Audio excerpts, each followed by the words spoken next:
her son. Ito po nanay na ito, meron po siyang isang anak na kung saan ay pumanaw, namatay na po. Umpisaan po natin sa isang nanay na kung saan he has a great suffered and a loss for her son. A mother who has suffered great loss, she is a widow, so has already lost her husband. Siya po ay balo na, wala na po yung kanyang asawa, namatay na po yung kanyang asawa.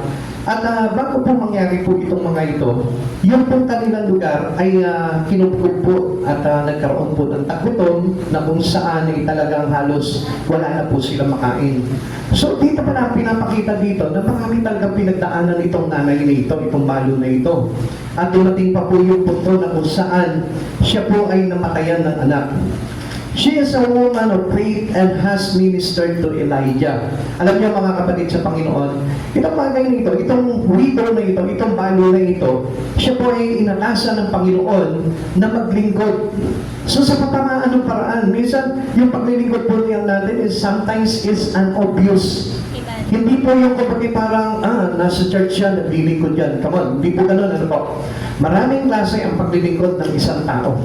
Especially ang nanay. Meron silang mga other way of serving pagdating po sa ating Panginoon. Now, her son, her only son has died and grief is consuming her. Kumbaga parang halos maupos na siya sa kapagatian. Halos, di ba, kubilisan tayo, ano po? Nakakaramdam din po tayo ng mga pagsubok sa buhay po natin na kung saan parang halos bumigay na po tayo.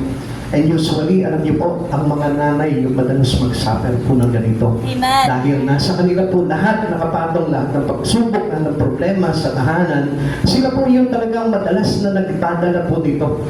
And their burden is too heavy with regards on their family. At doon po natin mapapansin na kung minsan, di ba, mga tatay, happy-go-lucky lang po yan eh. Basta nakakapagtrabaho yan, may naibibigay kay misis, masaya na po sila. Pero yung iba nga po, hindi pa nagbibigay, ano po. Diba? Kaya tuloy, dagdag burden na naman po sa nanay po yan. Pero hindi naman po lahat ganon. Now, ito po pinapakita dito is a pre-shadow of Mary to her son Christ died. At ito po yung pinapakita po sa atin na napakahalaga ng buhay. But first things to know, dito po sa topic po natin, gusto ko po na makita po ninyo dito, especially kayo po mga nanay, makita niyo po dito yung halaga ng buhay kaysa sa mga bagay. Pagsabi mo sa katabi mo, mas mahalaga ang buhay kaysa sa mga bagay. Tandaan po natin yan. Kasi dahil po natin papaikutin po talaga itong pag-aaral po natin ito. Where can a mother turn when in need? Tayo po, kayo mga nanay, saan po ba kayo tumatakbo kapag mayroon po tayong pangangailangan? Especially when we are in trouble. Kapag halimbawa may problema ka, sino po yung tinatakbuhan mo? Kadalasan, di ba, tinatakbuhan lang natin yung mga kapitbahay natin, kaibigan natin, kamag-anak natin. Doon lamang po tayo tumatakbo. And many Christians today, ganun pa rin. Karaniwan nakakilala na sa Panginoon pero hindi pa rin nila alam kung sino yung tatakbuhan po nila. This grieving mother turns to a man of God. Alam nyo, ganito po yan. Pag mayroong lingkod ng Diyos na ipinadala sa inyo ang Panginoon, ibig sabihin yan, you're saved. At saan tayo nililigtas ng Panginoon? Hindi lamang yung kaluluwa natin, kundi sa lahat ng bagay. Bakit? Because this man of God, like for example, Elijah, ito po si Elias, ipinadala to with full of wisdom that coming from God. At yung words ng Lord, dito sa banner na ito, simula sa Panginoon, ibinaan sa lingkod ng Diyos, binigay doon sa babaeng balot, na kung saan talagang they are suffered, she is suffered. Dahil ang dami niyang pinagdaanan niya yung kagutuman. At ipinadala ni Yahweh, ito pong si Elijah, ito si Elias dito sa babaeng balo na ito upang magpakain sa kanya. Tingnan niyo po yun ha. Nandun po sila sa sitwasyon na kung saan tagutom, walang makain ng tao.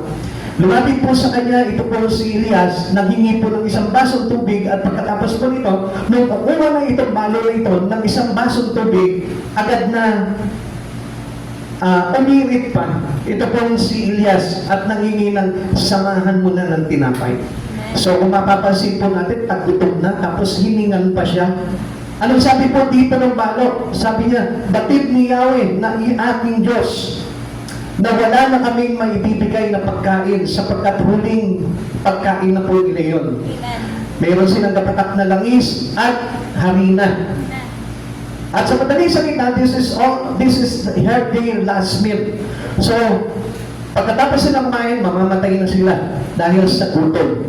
So, ang sabi sa kanya ni Elijah, nito si Elias, sige, gawin mo muna yung sinasabi ko sa iyo at pagkatapos, gawin mo yung sa inyo. Amen. Kung minsan, alam niyo po, tinitignan po natin kadalasan, no, man of God, mga lingkod ng Diyos, minsan akala natin hinihingan lang tayo, ano po. Minsan sinasabi nila, itong tao na ito, parang mukhang pera. Actually, alam niyo po, mga kapatid sa Panginoon, this is the Word of God, na kung saan dala-dala ng mga lingkod ng Diyos at ipinapaabot sa iyo dahil gusto ng Lord na magkaroon ka ng breakthrough, especially through your suffering. Amen. At yung mga bagay na yun, katulad po dito na nangyari po dito sa balong po na ito, ikamamatay na lamang po nila, last meal na lamang po nila, pero nakuha niya pang ibigay dito kay Elias para po tulungan itong lingkod ng Diyos na ito. Okay, tuloy po natin. Elijah shows her compassions and ministered to her needs. So, papakita po natin dito, pagdating ng turning point po dito, makikita niyo kung gaano kahalaga na ang isang nanay o kahit na sino po sa atin na marunong tayo sumuporta sa mga bagay sa Panginoon, marunong tayo sumuporta sa mga lingkod ng Diyos. Alam niyo po ba may turning point po yan? Pagpihit ng kamay ng Diyos, makikita mo kung ano yung epekto niyan sa mga bagay sa buhay mo pagdating ng araw. Because God sees in advance. Nakikita ng Diyos kung ano yung bagay na magaganap. Amen. He takes her son in His arms and set a miracle in motion. At doon na nga po, binuhay nito po si Elijah sa pagdalangin niya sa Panginoon, ito pong bata. So, tingnan niyo po ito na po. Elijah prepares to pray and the answer is on its way. Alam niyo mga kapatid sa Panginoon, napakahalaga na mayroon tayo mga lingkod ng Diyos na ginagamit po sa atin. Amen. Kung meron po ngayon mga lingkod ng Diyos na kakilala, tulungan niyo po yan. At pagpalain niyo po yan. Sapagkat sila po yung nagpapahatid. Sila yung ginagamit para ihatid ng Diyos yung mensahe para sa atin. At yun po yung may kinalaman po sa buhay ng bawat isa po. He asked God why the widow's son died. Tingnan niyo po yung sinabi po dito sa 1 King chapter 17 verse 19 to 20. Akin na ang bata, sabi ni Elias, at kinuha niya ang bata, ipinananhik sa itaas sa silid ng kanyang tinutuluyan, inilagay niya ang bata sa kanyang higaan, at nanalangin, Yahweh, aking Diyos, ito ba ang inyong igaganti sa babaeng nagbagandang loob sa akin? Tingnan niyo ha. Ang sabi po dito ni Elias, at nanalangin, Yahweh, aking Diyos, ito ba ang inyong igaganti sa babaeng nagmagandang loob sa akin? Meaning, ganito po yan. Pag tayo po, binulungan ka ng Panginoon na maging suporta ka sa mga bagay na patungkol sa ating Panginoon, huwag kang mag-atubili at huwag kang magdabot sa Panginoon. Dahil mayroong bagay na mas higit na maibibigay sa iyo ang Panginoon at sinusubok ng Lord yung katapatan ng puso mo kung sa kabila nitong mga bagay na ito, mas papahalagahan mo ang buhay. Karaniwan po sa mga nanay ngayon, they didn't yet understand what the purpose of God into everyone. Akala po natin, ang purpose natin sa buhay nito, magkaman lamang po tayo na po. Kaya nga sabi ko nga po sa inyo, ito po yung magiging paksa po nitong pag-aaral po natin. Yung kahalagahan ng buhay kaysa mga bagay. Di ba yung pinakita ng Lord, kaya pinadala po si Elias dito sa babaeng balo na ito, although alam ni Yahweh na kukunti na lamang itong pagkain na ito at makapagdudulot sa kanila ng kapatayan kapag hindi sila nakakain. Pero bakit doon pinapunta ito si Elias sa babaeng balo para hingin pa yung pagkain na yun? Para naman napakagamitin ng Lord. Ano po? Alam niya na kukunti na lamang po yung kanilang pagkain, kukunin pa. Pero alam niyo kung bakit? Because ang Diyos na ito, hindi papayag na magutom ang tao. Amen. Basta alam niya lamang ang kahalagahan ng kanyang buhay, alam niya ang kahalagahan ng kaligtasan, na ang kaligtasan ay nagmumula sa Panginoon, hindi po siya papabayaan ng Diyos. Karaniwan po sa atin, mas ipinagpapalit natin yung buhay kaysa doon sa mga bagay. Yung buhay po, binabaliwala ng tao, subalit yung bagay ang mas pinapriority niya. Like for example, bigyan ko po kayo ng isang example po dito. Minsan may gagawin ka, ano po, may trabaho ka. Uunahin mo muna yung trabaho mo kaysa doon sa pagsisimba mo. Alam niyo po ba kung anong inuna natin doon? Yung bagay. Pero ang hindi mo alam doon, hindi masasayang yung mga bagay na yun dahil may kapalit yun pagka inuna mo ang Panginoon sa buhay mo. Okay, mga nanay, marami po mga nanay ngayon, ang iniisip nila, yung mga bagay lamang sa kanilang mga anak. Pero hindi nila naisip yung kahalagahan ng kaluluwa ng kanilang mga anak. Sino po dito yung mga nanay? Taas ang kamay. Tatanungin ko po kayo, ano po ba yung mas priority ninyo sa inyong mga anak? Yung magkaroon sila ng buhay na walang hanggan o yung magkamal lamang po sila ng kayamanan sa mundong ito? The real mother, the mother that has a heart from God, sila po yung inuuna po nila, yung kaluluwa ng kanilang mga anak ay masave. Bago po sa mga bagay lamang na makakamtang natin dito sa mundong ito. Ang sabi po ng Biblia, what is the profit of man gaining the whole world that loses his own soul? Ang sakit sa isang ina na makita mo yung iyong anak nandun sa impyerno. Masakit sa isang ina na makita mo yung iyong anak na napapaliwala sa buhay. Amen. And to whom the protections to your family belong. Kung titignan po natin, hindi natin kayang ingatan yung pamilya natin. Bilang mga nanay, hindi mo kayang ingatan yung iyong pamilya. Hindi mo kayang ingatan yung iyong mga anak. Dahil hindi tayo yung may kapangyarihan na mag-ingat talaga sa Kanya. And we know that only God can protect us sa mga bagay na ito, sa mga panganib, sa ating mga bagay na pinagdaraanan sa buhay na ito. Alam natin na ang Diyos lamang ang kasagutan sa lahat ng ito. Amen! Kaya nga, alam niyo po ba, that God is involved in human suffering and accessible through prayer. Sa madaling salita, ang isang nanay na malapit ang puso sa Panginoon, ang Diyos involved palagi sa kanyang suffering.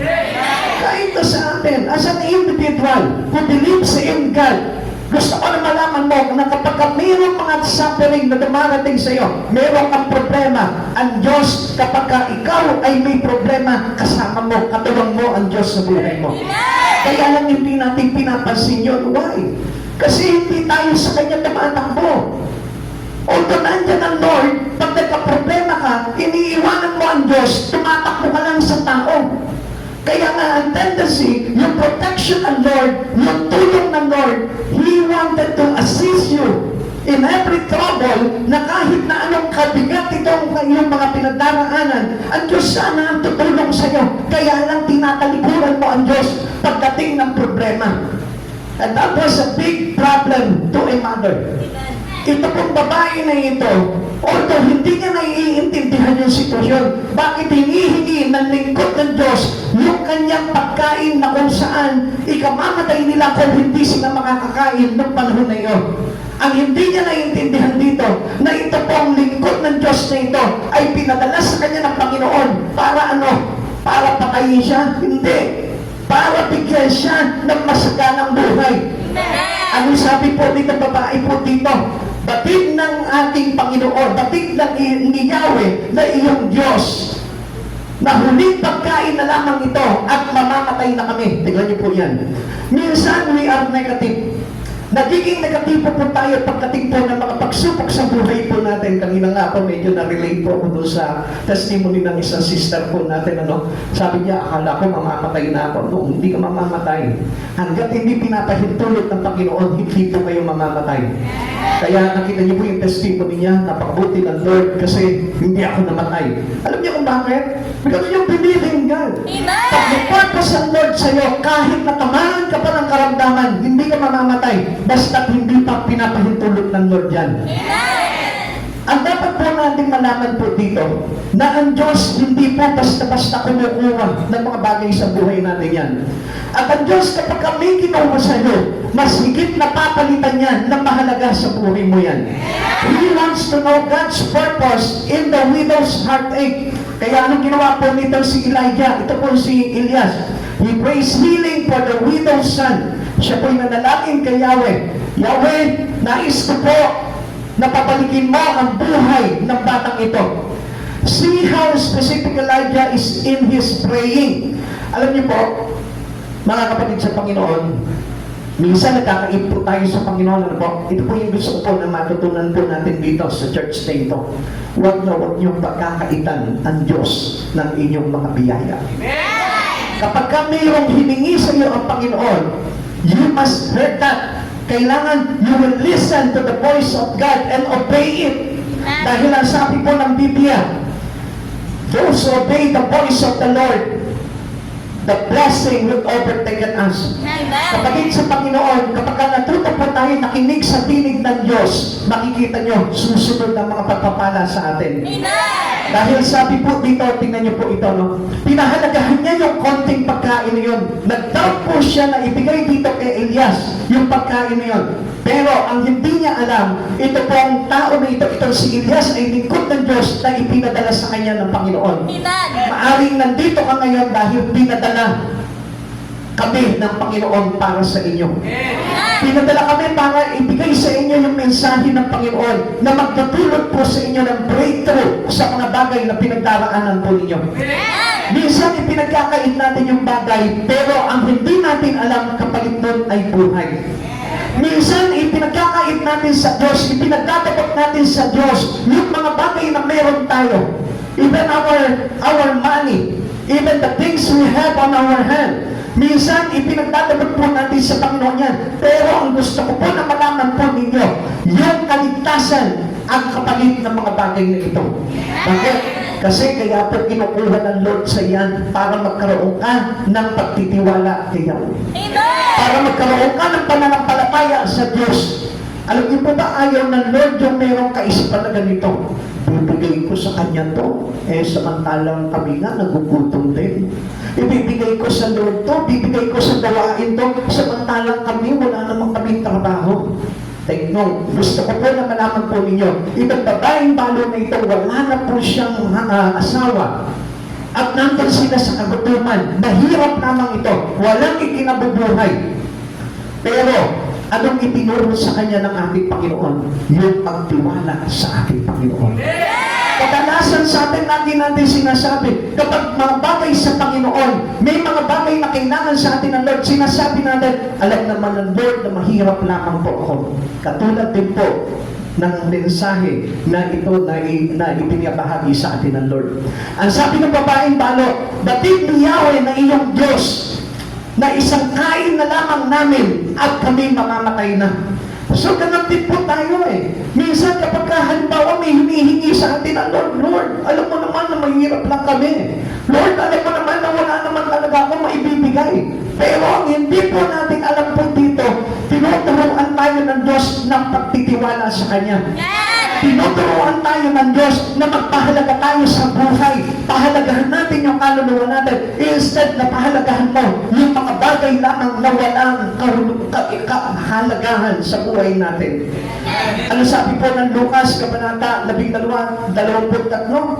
It says, for life is more than a food, and the body is more than a clothes. Na mas mahalaga ang buhay kaysa pagkain at mahalaga ang katawan kaysa sa dawat-ibig. Kapatid sa Panginoon, gusto ko po na malaman po ninyo, kaya marami pong Kristiyano until now, madamot pa rin. Amen? Amen. Tanungin mo yung katabi mo, madamot ka ba?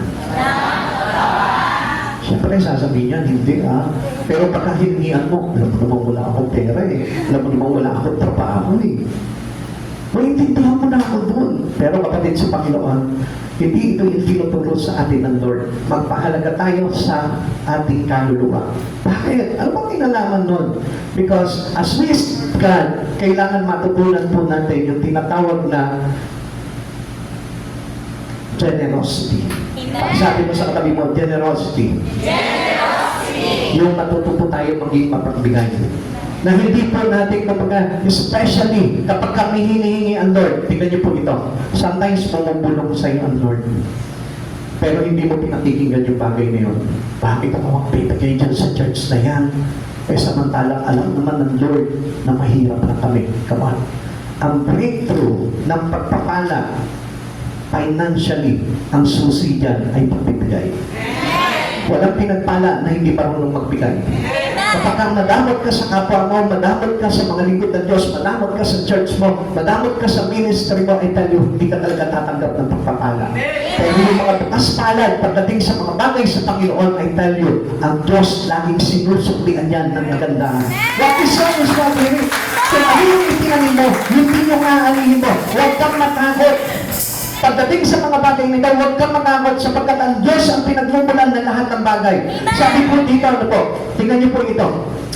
Nag-doubt po itong babaeng palo na ito na ibigay yung last meal po nila. Pero ang hindi niya po alam dito, ang kapalit dito, ganito. 1 King chapter 17 verse 21, 3 beses siyang dumapa sa bata at nanalangin ng ganito, Yahweh, aking Diyos, hinihiling ko po, muli ninyong buhayin ang batang ito. Tingnan niyo po ito. Yung kapalit pala ng kagandahang loob na yon, na ibinigay niya dito sa lingkod ng Diyos na ito, ay yung buhay ng kanyang anak. At alam niyo po ba dito, mayroong bagay dito na ipinapakita sa atin ng Lord. Minsan natatakot po tayo, no, sa kamatayan. Pero ang hindi natin alam, tayo yung naglalagay ng kamatayan sa ating buhay. Bakit? Kasi ang sabi niya dito kay Elijah, intusan ito pong si Elias, dito sa babaeng pano na ito, pumunta siya dito at ito yung magpapakain sa kanya. Ang sabi po nito babaeng pano, batid ni Yahweh ng iyong Diyos, na huling kain na namin ito at mamamatay na kami. Tingnan niyo po yan, ha? Nagdeklara siya at mamamatay na kami. Kapatid sa Panginoon, sometimes tayo yung naglalagay ng curse sa buhay natin. Minsan kapag ka, halimbawa, mayroong mga pangangailangan, halimbawa, itong church na ito. Halimbawa, mayroong nag-ask ng tulong sa inyo, tulungan niyo naman yung church. Alam naman ng Lord na wala kami. Alam niyo po ba that you declare curse into your life. Diyos ang kausap mo. Sa Diyos mo gagawin ito. Never speak negative words. Huwag kang magsasalita. Wala kami, mahirap kami. Like ito pong babaeng bano na ito. Ang sabi niya, batid ni Yahweh na iyong Diyos na huling kain na namin ito at mamamatay na kami. Anong nangyari doon sa kanyang anak? Pagkatapos po nito, sa verse 17, hindi nagtagal at nagkasakit ang anak ng balo, lumabha ang sakit ng bata hanggang sa ito'y mamatay. So, he speak curse. Amen. Lingkod ng Diyos na ipinadala ng Diyos dito sa babae na ito at nagwika siya sa harapan ng Diyos na mamamatay na kami. Kaya ano nangyari po dito? Nagkaroon ng katotohanan yung kanyang binigkas dito sa harapan ni Elias. Ang sabi niya, batid ni Yahweh na iyong Diyos na pagkatapos namin kumain ito, mamamatay na kami. Kaya ano nangyari dito? Sinupok siya ng Panginoon at tinuruan siya ng Lord na ito na magtiwala kay Yahweh. Alam niyo, kapatid sa Panginoon, kaya kung minsan parang nawawalan tayo ng mga bagay-bagay sa buhay natin. Why? Kasi hindi tayo naging good steward sa Lord. Kung ano dapat yung meron tayo, matuto tayo na ibalik sa Panginoon. Kung ano yung bagay na meron ka, matuto mong gamitin ito para sa Lord. Dahil ang gusto ng Lord po dito, yung tayo po mismo ay nagbabalik ng pagpasalamat natin sa lahat ng mga bagay na tinanggap natin sa Panginoon. At alam niyo po ba, yung past blessing na hindi natin pinagpasalamat sa Panginoon, ay dahil hindi nasusundan ng Lord ng pagpapala yun. Pero kapag ka sa lahat ng pagkakataon, natutunan mo na lagi kang nagbabalik ng pasasalamat sa mga bagay na tinatanggap mo sa Panginoon, ay dahil hindi ka pagkukulangin ng Diyos na dumaan man ng taghirap, dumaan man ng tagutom, ikaw, you will satisfy by God. Amen. Ang pangako ng Lord, in times of famine, I will satisfy you. Sa gitna ng kagutuman, bubusugin ko ang mga taong nananalig sa akin. The Lord heard the earnest prayer of Elijah. Let this child's soul come into him again. Kaya nung time na natutunan niya na ibigay yung pagkain na yun, nagtiwala siya sa lingkod ng Diyos at sinunod niya yung sinabi nito si Elias na ipagluto mo muna ako ng makakain at pagkatapos ikaw naman, kayo naman ang kumain.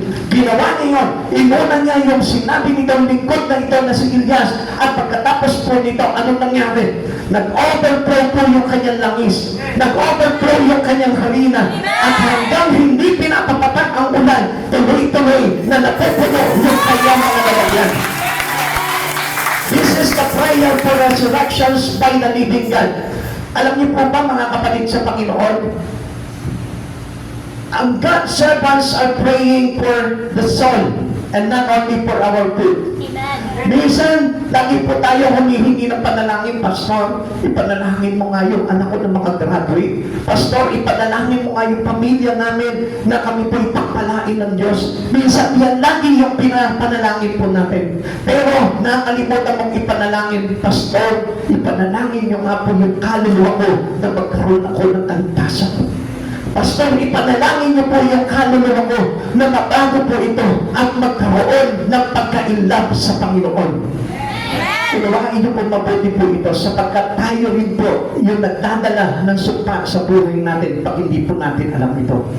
Minsan gusto ng Lord na pagpalain ang buhay mo, kaya lang ikaw yung naglalagay ng sumpa dito. Yung pagsasabi mo, mahirap lang ako, wala akong ganito, you put curse in your life. Ikaw yung naglalagay ng sumpa. Ano nga, baka may karamdaman ako. Ikaw naglalagay ng sumpa. Naku, mamamatay na ako. Ikaw naglalagay ng sumpa. Samantalang tayo pang lahat, we believe in our God. We believe the resurrections of Christ. Ano yung dapat nating ipagkaalinlangan? Ano yung dapat nating ikatakot? If we had Almighty God, He has the power over all. Siya yung may kapangyarihan sa lupa, sa langit. Ang sabi niya po sa atin, walang mahirap sa ating Panginoon.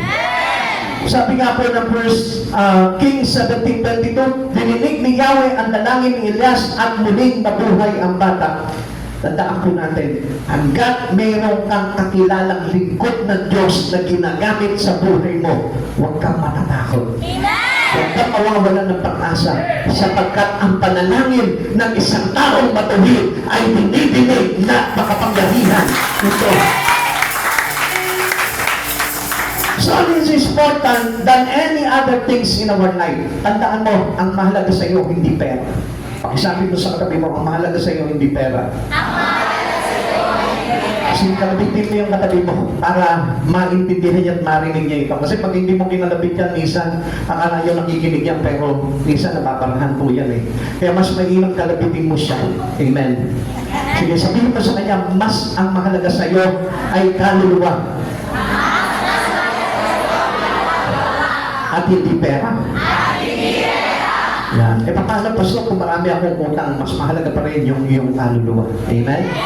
Bakit? Kapag ka natutunan mong pahalagahan ang kaluluwa mo, tandaan mo, yung mga pagpapala susunod yan sa buhay mo. Dahil nakilala mo si Kristo. Soul is more important than any other thing. Sabi po ng Matthew chapter 8:36, what is the profit of man? Elijah's announcement of victory. Tingnan niyo po ito. Dito, i-declare po dito kay Elijah yung tagumpay. The child is delivered to his mother's alive. Sabi niya, inakay niya yung bata at dinala niya dito sa kanyang nanay at sinabi, ito na ang iyong anak, buhay na siya. Alam niyo mga kapatid sa Panginoon, minsan, mga nanay, saan niyo tinutulak yung inyong mga anak? Anak, mag-aral kang mabuti para pag nakagraduate ka, maganda ang trabaho mo, matutulungan mo na kaming inyong magulang.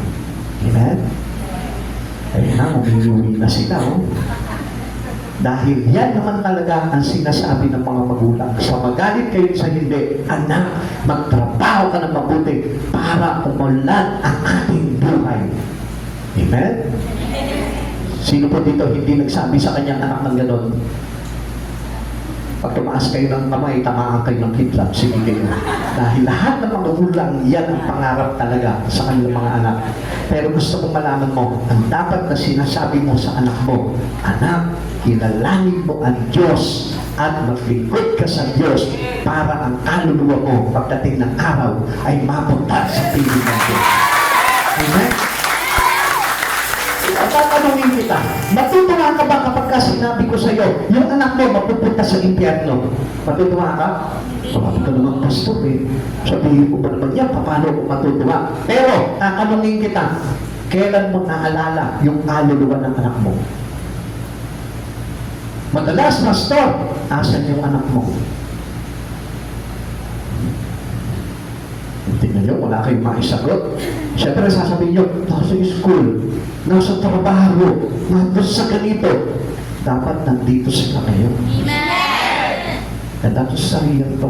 Huwag po may magagalit dahil yun ang katotohanan. Amen! If you love your children, you must bring them into God. Amen!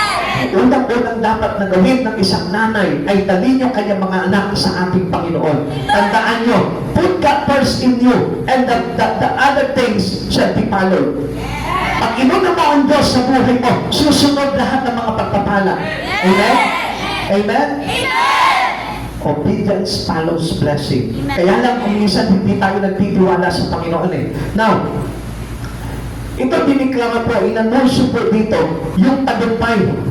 Inanunsyo dito at sinabi niya na ito na yung iyong anak, buhay na iyong anak. What good news for his rejoicing mother. Ikaw, halimbawa sa oras na ito, saan ka mas higit na matutuwa? Nanay, tatanungin ko kayo, even yung mga tatay na nandito na may anak.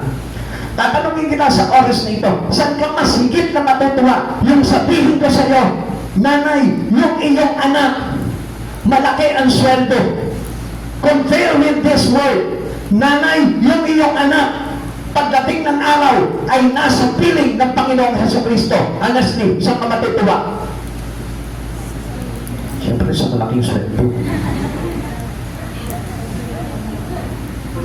Ulitin ko po sa inyo, ang totoong nanay na mayroong puso sa Panginoon, ang inuuna niyan, kaligtasan ng kanyang mga anak. Amen. Alam niyo po, nung araw, nung nagdibig po ako sa Panginoon, ang panalangin ko sa Lord, Panginoon, yung aking anak, si Francesca, at si Caleb, di ba na simple lang ang buhay, basta ang mahalaga, nasa piling ko siya. Unang-unang dapat na gawin ng isang magulang, especially ng nanay, yung kanyang anak ay ipagkatiwala niya sa Diyos. Huwag mong pipigilan ang bata na gustong maglingkod sa Panginoon. Dahil pag pinigilan mo yan, ikaw mismo ang naglagay sa anak mo sa kapahamakan.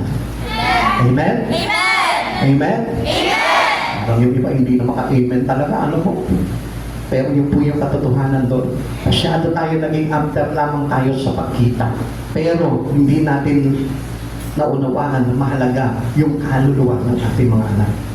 If you love your children, unahin mo sa pakilala sa ating Panginoon. First King chapter 17 verse 23, inakay ni Elias ang bata at ibinalik sa kanya ina, saka sinabing, narito ang anak mo, buhay na siya. Kung meron kang anak na nakakilala sa Panginoon, kung meron kang anak na naglilingkod sa Panginoon, kung meron kang anak ngayon na narito sa oras na ito, nakikinig ng salita ng Diyos, I tell you, this is a good news. This is an announcement of victory sa iyong mga anak na sinasabi ng Lord, yung anak mo ay buhay na. Yung anak mo ay buhay na. Siguro marami nagsasabi sa kanya sarili, Pastor, buhay naman yung anak ko. Kaya lang wala sila dito. Yes, he is alive physically, but not spiritually. Ang kailangan natin mabuhay sa atin, our spiritual relations to God, yung mabuhay, manahuli, yung ating relasyon sa Panginoon, at yun yung may buhay na totoo. At ang buhay na yun ay tinatawag na buhay na walang hanggan kay Kristo. The sin of victory and vindication. Nilalarawan po dito yung tagumpay na kung saan pinaprophesy dito yung muling pagkabuhay ng ating Panginoong Jesucristo. Alam mo, kung hindi nabuhay si Jesucristo, wala tayong buhay. Mapapahamak tayo. But the Son of God chose to die and to resurrect. Alam niyo, kung hindi nangyari yun, ay inialay niya yung kanyang buhay para sa kaligtasan ng ating mga kasalanan, wala po tayong pag-asa. Ang buhay natin ay patungo sa impyerno. At alam niyo po ba, mga kapatid sa Panginoon, ang sabi po ng Biblia, unless a grains fall onto the ground, it produces new life. Ang isang butil, kapag ka nahulog sa lupa, ito'y magkakauhay at magkakaroon ng buhay. Kapatid sa Panginoon, ang sabi ng Lord, if you want to follow me, deny yourself, take up your cross, and follow me. Anong ibig sabihin po niyan? Yung mamatay tayo sa ating dating pagkatao at mabuhay muli tayo sa pagkatao kay Hesus Kristo. Those who walk with Christ is a new creation. The old has gone and the new has come. Kung talagang tinanggap natin si Yesu Kristo sa buhay natin, our priority in life is no other than the things in Christ Jesus. Because He is our life. Siya yung ating buhay. Hindi mahalaga kung konti lang ang pera mo. Hindi mahalaga kung hindi ka nakatapos ng pag-aaral.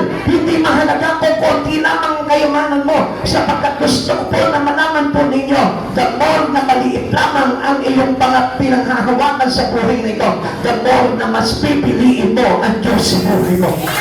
Amen? Uulitin ko po sa inyo, the more na maliit lamang ang iyong kayamanan o ang iyong pag-aari dito sa mundong ito, mas pipiliin mo ang Diyos sa buhay mo.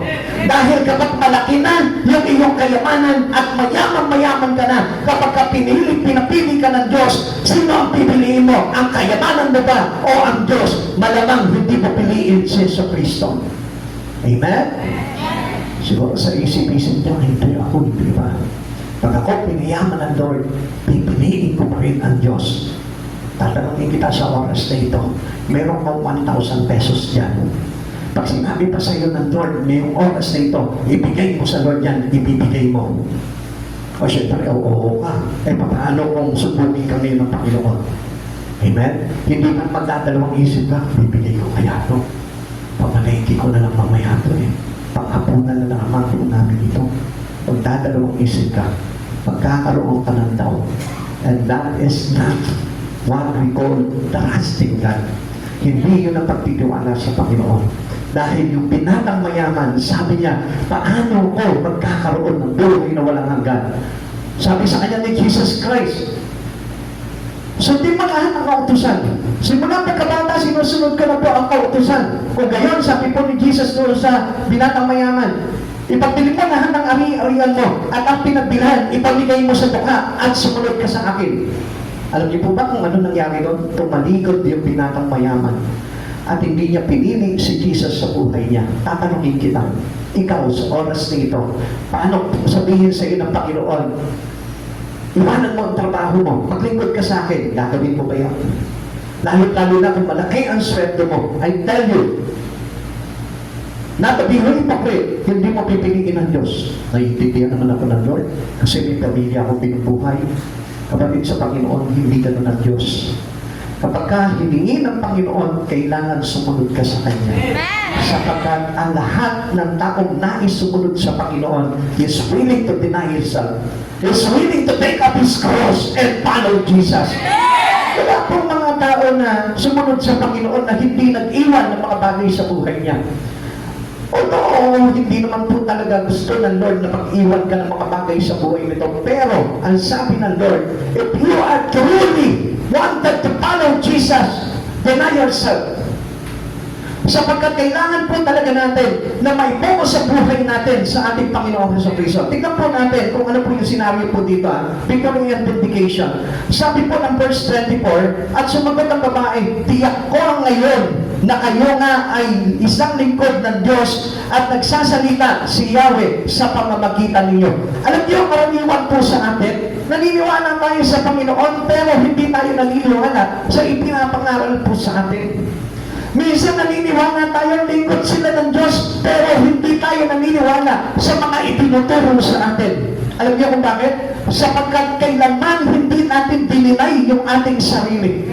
But if you are willing to follow God and you are to choose to learn to deny yourself, I tell you, matututunan mong unahin ang Diyos sa buhay mo. Kaya maraming tao hindi inuuna ang Diyos sa buhay niya kasi they don't understand the things or the purpose of God in His life. Dapat na makita natin na ang Diyos ang nagsasalita sa pamamagitan ng kanyang mga lingkod. At alam niyo po ba, napakainam na tayo po ay marunong makinig pagdating sa ating Panginoon. Tingnan niyo po yung vindications po dito kay Elias. By this I know that thou art a man of God. Sabi niya, ngayon ko na unawaan na ikaw ay lingkod ng Diyos. Alam niyo po ba kung minsan ganito yan eh. Kaya hindi mangyari yung purpose ng Diyos sa buhay ng tao. Why? Because you are down. Doubted po tayo. Baka naman pag nagbigay ako sa Panginoon, hindi ako magpalaing Diyos. Baka naman pag naglingkod ako sa Panginoon, walang mangyayari sa buhay ko. Baka mamaya pag iniwan ko lahat para sa Lord, baka hindi naman ako pagpalain ng Lord. That was doubt. All doubts about Elijah's character and power evaporated.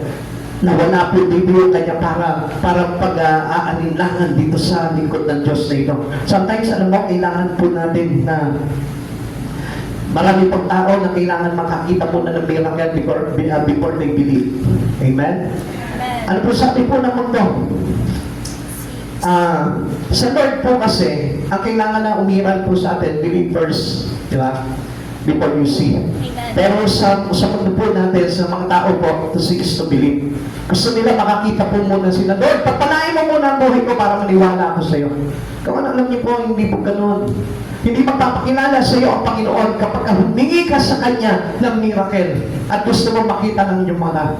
Dahil ang sabi po ng Biblia, sabi po ng ating Panginoong Jesucristo, mula sa puso na nananalig sa akin, naroon ang himala. Amen? There's no miracle upon those person who didn't believe in God. Na kapag ikaw hindi ka nananalig sa Panginoon, may pag-aalinlangan ka sa Panginoon, I tell you, hindi po tayo makakasaksi ng miracle of God. Tingnan nyo, ang miracle ng Lord, ganito po yan eh. Kagabi may nagdag ka ngayong nana. Miracle ng Lord yan. Amen. Kanina tinatamad ka magsimba, pero ngayon nandito ka. Miracle ng Lord yan. Amen? Amen? Yung ba wala kang pera, pero mamaya nakakain ka, busog-busog ka pa. Amen? Amen? Naniniwala kayo doon? Kasi gusto natin miracle, yung talagang huge miracle eh. Gusto natin yung talagang extraordinary miracle eh. Yung bunad, nakakita, praise the Lord, nakakita ang bunad. Amen? Pikit mo yung mata mo. Come on, ba tayo, pikit ang mata. Wala ka makikita ng kadila. Ay, meron pa eh. Pikit ang mata. Sige na po, pakatama nyo na po. Pikit ang mata nyo. Pag hindi kayo pinapapikit, pumipikit ang mata nyo. Pero pag pinapapikit kayo, ayaw nyo papikit ang mata. May nakikita ka? Ha? Wala? O, dilat mo mata mo. It's a miracle! Nakakita ka na! This is how wonderful the creations of God. May mga tayo na pwedeng pumikit para wala ka makita at may mga patatayong dalilat para makakita ka. It is miracle of God. Alam mo ba kung paano ginawa ng Diyos yun? O hindi mo alam yun, di ba? Sino nakakaalam na gumawa ng paningin ng Diyos sa buhay mo? Wala nakakaalam yun. Hindi natin alam kung paano tayo nilikha ng Panginoon, kung paano niya talaga pinrovide yung paningin mo, yung tinig mo, yung pandinig mo, yung pakiramdam mo. Hindi natin alam kung paano ginawa ng Lord yan. Basta alam na lang natin, kinarate tayo ng Lord mula sa putik, hinulma tayo at hiningahan into our nostril, nagkaroon tayo ng buhay. Amen? Pero, alam mo ba kung saan nanggaling yung design ng mata mo? Na kapag ka nakapakit ka, nagubulog niya ako, wala akong makita. Pag tumira, meron pa lang. That is already miracle. Taas mo yung kamay mo. Yan. Kanang kamay lang, kanang kamay. Kanang kamay. O, yung iba, hindi alam yung kanan eh. Oh. Close your hands.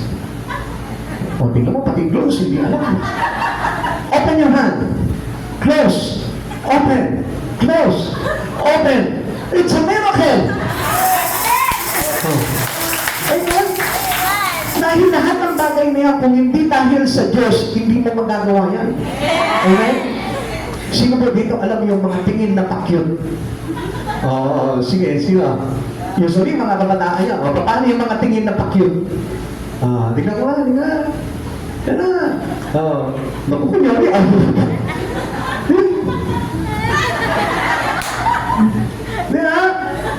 O, tingin na galit. Diyan kayo magaling eh. Tingin na galit, lalo na kay Mister kapag hindi ka naaabot na. Yeah? So, yung mga expression na yun, it's a kind of miracle. Paano mo nagagawa yun? Yung mga limawa, may narinig nga po ako eh. Sabi niya po gano'n, pinagagalit niya. Lagi ka na lang wala sa bahay. Hindi ka na nakatulong dito sa bahay nito. Napakatamad mo. Wala ka lang ginawa. Tapos nag-ring yung cellphone niya. Hello? Ay, sige, mamaya na lang, Mare. Pagbaba ng... Talagang hindi kita makakatamad sa mga ginagawa ko. Diba? Nakikita mo nagtatransform agad. Ang bilis mag-transform. It's a miracle. Amen. Katulad niyo, tulog-tuwa kami yun. Amen. Hindi ka magkahalimbawa sinabi sa iyo na pagpapalain ka ng Diyos. Ano response ng tao? Nangyari pa naman, oh. Ulitin ko, halimbawa, sasabihin ko, pagpapalain kayo ng Diyos! Yan. Pero magbigay muna kayo sa Lord! Ayun, plastic. Lahat naka-plastikan, yan tayo magaling eh. Ang mga Kristiyano, totoo yan. Dahil nasa Lord, nasa puso niya ang Panginoon. Sometimes sa inyo, kailangan pa po natin na makakita ng mga bagay na ginawa sa atin ng Panginoon bago tayo maniwala sa Lord. At alam niyo po ba ang tagumpay sa buhay ng isang tao? Yung naniniwala siya kahit wala siyang nakikita na ginagawa sa kanya ng Lord. Like for example, today, nandito ka ngayon, naniniwala ka sa Diyos na meron ka ng buhay na walang hanggan. That was already miracle from the Lord. Sapagkat mula sa puso ng nananalig sa Kanya ay nandun ang himala ng ating Panginoon. The vindications of God's wisdom, power, and love. The words of God was in His servant mouth. Tandaan po natin na kapag ka mayroong lingkod ng Diyos, nagpapahayag ng salita ng karunungan, ng kapangyarihan, at ng pag-ibig ng Diyos, ang ibig sabihin po niyan, it is God that's sending you this all. Amen? Ang Diyos ang nagsasabi sa iyo at nagpapahayag sa iyo ng kanyang kapangyarihan. Ang Diyos ang nagpapahayag sa iyo ng kanyang karunungan. Ang Diyos ang nagpapahayag sa iyo ng kanyang kapangyarihan. Mula sa bibig ng mga lingkod ng Diyos, ang Diyos ay nangalusap sa kanila. Everything Elijah said was true. Tandaan po natin what is written in here that is spoken to the mouth of His servant is true. Amen? Kapag tayo po, nakakarinig tayo ng salita sa mga preacher, sa mga pastor, na ang salita ng kanyang pinapahayag ay nagmumula dito sa Biblia, ang ibig sabihin niyan, it is the word of our God. Amen. Kaya wala po tayong pag-aalinlanganan po doon. We can trust God during tough times. Maniwala tayo, manalig tayo, magtiwala tayo sa Panginoon. Sapagkat kung darating yung tough times sa buhay natin, without believing in Christ Jesus, I tell you, without trusting Him, walang mangyayari sa iyo. Malulugdok ka lang at mawawala ka ng todo sa Panginoon. No problem is too difficult for God to solve. Walang mahirap sa Panginoon. No tragedy is too trying for God to bring in peace. Tandaan mo ito. Ang Diyos laging kasama ng isang taong mananampalataya.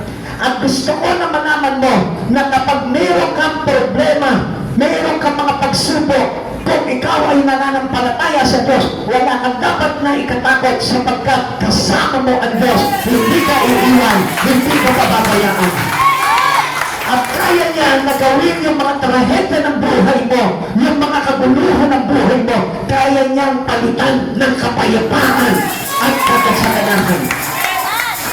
If you really believe in Him. Bakit? Sabi po ng Jeremiah 32 verse 27, ako si Yahweh, ang Diyos ng lahat ng tao. Walang bagay na mahirap sa akin. Hindi mahirap na gumaling ka sa karamdaman. Hindi mahirap na pagpalain ang buhay mo. Hindi mahirap na i-resolve ng Lord lahat ng mga bagay na pinoproblema mo. Amen? Kung sa oras na ito, hindi ka magdadoubt sa ating Panginoon na kaya niyang gawin sa iyo yung kalutasan sa lahat ng mga pagsubok mo, mangyayari yan pagkatapos na gawain ito. If you are truly believing in your heart that Jesus can do miracle in your life, I tell you, gagawa at gagawa ang Diyos ng himala sa buhay mo. The servant of God are equipped for every situation. Sa lahat ng sitwasyon ng buhay mo, sa lahat ng season ng buhay mo, sa kalungkutan, sa kagalakan, sa kahirapan, sa problema, sa karamdaman, kayang gumawa ang Diyos ng mga bagay na maganda sa buhay mo. He can trust God to give wisdom to His servant, Tandaan po natin yan, magtiwala ka lang sa Panginoon. Amen. Never ever lean unto your own understanding. Never use your own strength. Huwag mong hayaan na manangan ka sa sarili mo lamang karunungan. Huwag kang mananangan sa sarili mo lamang kapangyarihan. Sapagkat you can trust God. Because ang Diyos naman po talaga ang katiwa-tiwala sa buhay ng tao. God's power is sufficient when hope seems gone. Yung parang nawawalan ka na ng pag-asa. Yung parang gusto mo nang bumigay. Yung parang kala mo wala ka ng pag-asa. Come on! May pag-asa ka kung magtitiwala ka sa Diyos. Yung parang sabi mo, bakit ba ito yung napili kong buhay? Bakit ba ito yung napili kong kalagayan? Karaniwan sa mga nanay, ganyan ang hinaing sa buhay. Maraming mga nanay na halos parang wala na. Parang naubusan na ng pag-asa sa buhay. Pero gusto kong malaman mo, may pag-asa ang buhay kung talagang nagtitiwala ka sa ating Panginoon. Faith brings victory on the darkest day. Kahit na gaano kadilim ang pinagdaraanan mo, may liwanag na sisikap pa rin sa buhay ng isang mananampalataya ng Diyos. Kaya sa oras na ito, kapatid sa Panginoon, kung nanay ka man, gusto ko na unang-unang gawin mo, ipakilala mo yung iyong mga anak sa ating Panginoon.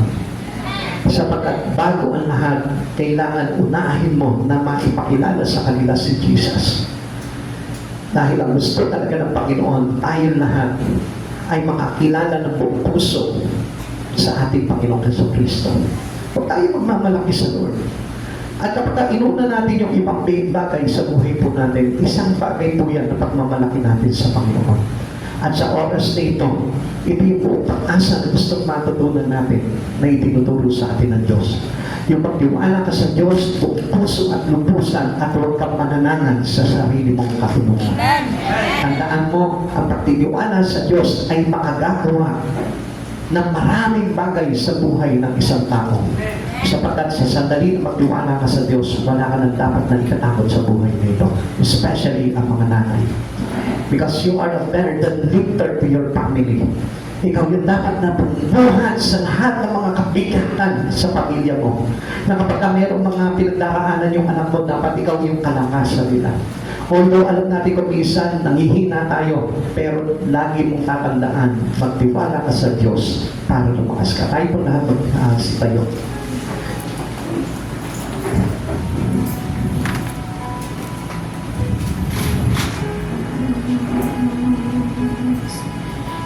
Tayo yung po sa Panginoon. Let us worship our God.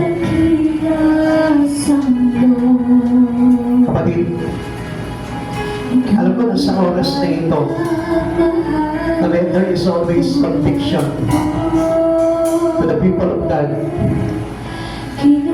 Mayroong mga bagay na ibinubulong sa iyo ang Panginoon. It convicts you so much. Pakinggan mo ng mabuti yung conviction na yun ng Lord sa buhay mo.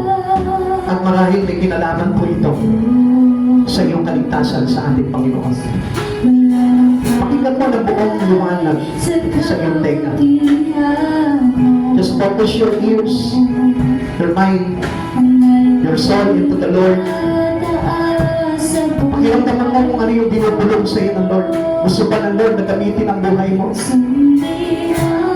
Huwag ka mag-doubt. Ipagamit mo yung buhay mo sa Panginoon.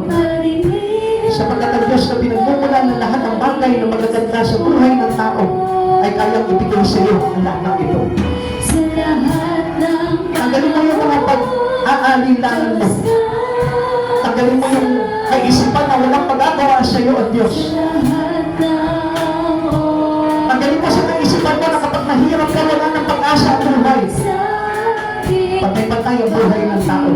Mayaman man, mahirap man, may pinag-aralan man o wala. Lagi magtandaan, nandiyan ang Diyos na magpangyarihan sa lahat na kayang dumalaw sa buhay ng bawat isa sa atin. Basta magtiwala ka lamang sa Panginoon at tingin mo sa Panginoon ang mga bagay na ito. Kapatid sa Panginoon, walang imposible sa Diyos. Dinala ka na ng Panginoon sa Kanya. Nagpakilala na sa iyo ang Panginoon sa pamamagitan ng Kanyang salita, sa pamamagitan ng Kanyang mga lingkod. Magtiwala ka na lamang at makikita mo, makakamit mo ang tagumpay na ito ng buhay na nais ng Panginoon sa buhay mo. Kapag Let's worship God. Sa buhay ko, sa lahat ng panahon, Diyos ka sa akin. Sa lahat ng oras, nandiyan ka sa akin. Panginoon, Dahil sa oras na ito, suriin ka. matagal pa na gustong maliwanagan yung mga katanungan sa isipan mo. Minsan tinatanong mo ang Diyos, Lord, ano ba plano mo sa buhay ko? Kaya lang, alam nyo, ang Diyos naglumika sa atin sa pamamaraan espiritual, kaya hindi natin maintindihan. Minsan, mas gusto pa po natin marinig, especially ng mga nanay. Kapag tinanong sila ng Lord, na anong plano mo sa iyong mga anak? Minsan, ang sinasagot palagi natin, yung mga bagay lamang in the physical life and not on the spiritual life. Mga nanay na nandito, tama, makinig po kayo mga nanay. Baka kaya ka nandito dahil gusto ng Lord na yung iyong mga anak ay madala mo sa Kanya. Huwag kang magsasalita at huwag kang sasagot sa Panginoon na negatibo. Huwag mo sasabihin, wala ng pag-asa, hindi ko sila madadala. Kasi iba ang pananampalataya nila, ikaw na ang humatol. Ayaw nila, ikaw na ang sumagot. Gusto ko malaman mo, yung sagot na negatibo sa harapan ng Panginoon ay nagdadala ng sumpa sa buhay ng isang tao. Gayahin mo po ang isang nanay sa Biblia na walang iba kundi si Hana. Si Hana, humingi siya ng anak sa Panginoon. Inunulog niya ito, iniyak niya sa Panginoon na pagkalooban siya ng anak. At ang may panangako niya kay Yahweh, Yahweh, sa sandali na ako'y bigyan mo ng anak, ihahandog ko sa iyo ang batang ito. Alam niyo, tinupad po nitong si Hana yung kanyang pangako sa Diyos, binigyan siya ng anak at binigay niya ito kay Yahweh upang maglingkod. At ito'y walang iba kundi si Samuel. Kapatid sa Panginoon, marahil ikaw marami kang pinapanalangin sa Panginoon para sa iyong mga anak. Bakit hindi mo ipanalangin sa oras na ito? Panginoon, gusto ko makakilala sa iyo ng lubusan ng aking mga anak. Panginoon, give me wisdom. Give me power. For I encourage my children. So I brought them to you. Hingin mo sa oras na ito, Panginoon, yung aking mga anak, Lord, gusto ko na maglingkod sa iyo. Kaya mo pala kami dinala sa church na ito, Lord. That was the purpose of us. Dahil gusto kong abutin ang pamilya ko. Alam niyo po ba na ang panalangin ng isang nanay ay malugod na pinakikinggan ng Diyos kung ikaw ay may pagtitiwala sa Kanya. Subukan mo sa oras na ito, sa ikabubuti ng pamilya mo, sa ikabubuti ng iyong mga anak, humingi ka sa Panginoon na makakilala sila sa Panginoon. Makikita mo, the Lord is with you with your plans to your children. Hindi pababayaan ng Diyos ang iyong mga anak. Hindi pababayaan ng Diyos ang iyong pamilya. Magtiwala ka lamang sa Kanya. Marami lamang po talaga na hindi pinangarap ng mga tao na ang kanyang buong sambayanan ay makakakilala sa Diyos. Subalit ito pong lingkod ng Diyos, ito po si Joshua, ano ang sabi niya? Me and my household will serve the Lord. Even in the times of trial, naglilingkod sila sa Panginoon. Pangarapin mo na ang iyong mga anak ay maglingkod sa Panginoon. Kung ikaw man ay anak na narito, ipanalangin mo sa Panginoon, Lord, gusto ko kasama ko ang aking mga magulang na maglilingkod sa iyo. Gusto ko kasama ko ang aking mister na maglilingkod sa iyo. Huwag mong ipaiiwan yung sa iyo lamang. Do not lean unto your own understanding. Huwag mo sabihin sa harapan ng Panginoon, Lord, ayaw nila eh. Lord, ayaw nila maglingkod sa iyo. Hindi sila makakatanggi kapag ang Diyos ang tumawag sa kanila, sapagkat lahat tayo ay haharap sa hukuman ng ating Panginoong Jesucristo at magsusulit tayo sa lahat ng mga buhay na nangyari sa atin dito sa buhay na ito. Pag dumating ang oras na yun, gusto mo malaman mo, dapat kumilala ka ng lubos sa ating Panginoon. Sapagkat kung hindi makinalala sa buhay na ito ang Panginoon, maaring tayo man ay itatuan ng Diyos sa harapan ng kanyang Ama. Kaya sa oras na ito, mga kapatid sa Panginoon, especially sa mga nanay, dalangin ko po na ang mga nanay na nandito ngayon ay maggamit kayo sa inyong mga pamilya. It is the reason kung bakit ang Diyos tinawag ka dito sa church na ito. It is the reason kung bakit nandito ka ngayon sa oras na ito. Sapagkat ang Diyos gustong sabihin sa iyo sa oras na ito.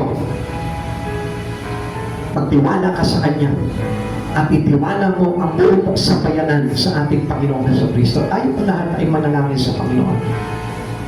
Ama namin Diyos, nagpapasalamat po kami sa buhay na ito at sa iyong mga salita, Panginoon, na nais namin panaligan at pagkatiwalaan, Panginoon, sa aming mga buhay.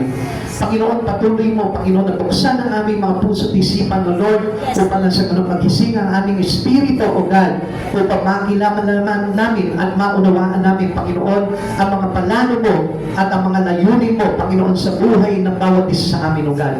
Panginoon, mangyari ang kalooban mo, Panginoon, sa church na ito. Mangyari ang kalooban mo sa bawat isa na narito ngayon. Mangyari ang kalooban mo, Panginoon, sa bawat pamilya namin, O God. Especially sa mga nanay na may anak, Panginoon, na wala pa sa iyo, Panginoon. Panginoon, hayaan mo, natulungan mo po sila, Panginoon, to encourage the whole family of them, O God. Lord, na maitala sa iyo, Panginoon. And nothing is impossible to you, O God. At naniniwala kami, Panginoon. Upon our prayer, Lord, bibinigin mo ang bawat panalangin ng iyong mga anak na patuloy na nagtitiwala, Panginoon, at nagnanalig sa iyo, Panginoon, ng buong puso, O God, na ang aming mga panalangin ay diringgin mo, Panginoon. Panginoong Jesus, patuloy po namin inilalapit sa iyo, Panginoon, ng bawat pamilya ng iyong mga anak na narito ngayon, O God. Lord, sa iyo po namin sila ipinapaubaya, Panginoon. Lord, sisikapin namin, Panginoon, na maidala sila sa iyo, Panginoon, sa tamang oras at panahon, Panginoon, na naisip mo, Panginoon. Lord, gamitin mo po lamang kami to encourage them, O God. So we bring them to you, O God, Jesus. Maraming salamat po, Panginoon. Pagpalain mo po ang bawat isa na narito, Lord, at hayaan mo pag-alapin mo ang kanilang mga espiritu, O God, upang makapanatili sa iyo, O God, maglingkod sa iyo ng tapat, O God. Hindi sila matitinag, Panginoon, sa anumang mga pagsubok, sapagkat ikaw ang Diyos, Panginoon, na kanilang sinasampalatayaan. Maraming salamat po, Panginoon. Pagpalain mo po sila ng siksik, hindi ka tumahapaw na pagpapala, O God, at kalakasan espiritual at kaunawaan, Panginoon, sa mga bagay na itinuturo mo po sa amin. Salamat po, dakilang Diyos. Ingatan mo po kami sa pag-uwi namin sa aming mga aming tahanan, O God, at maluwalhati mo kami ihatid ng iyong banal na presensya, O God, at palibutan kami, Panginoon, ng mga libo-libo mong mandirek mga anghel sa langit na magbabantay sa amin hanggang kami maluwalhati makarating sa aming mga tahanan. Salamat po, dakilang Diyos. Pagpalain mo ang church na ito, Lord, at magpakakit ka pa ng maraming kaluluwa na sasamba, magtitiwala sa iyong dakilang pangalan, O God. Salamat, dakilang Diyos. Muli po, Lord, sa iyo po namin itinabalik ang lahat ng papuri at salamat sa tanging pangalan mo po lamang in Jesus' name. Amen. Amen. God bless you po. Papalain po, Lord.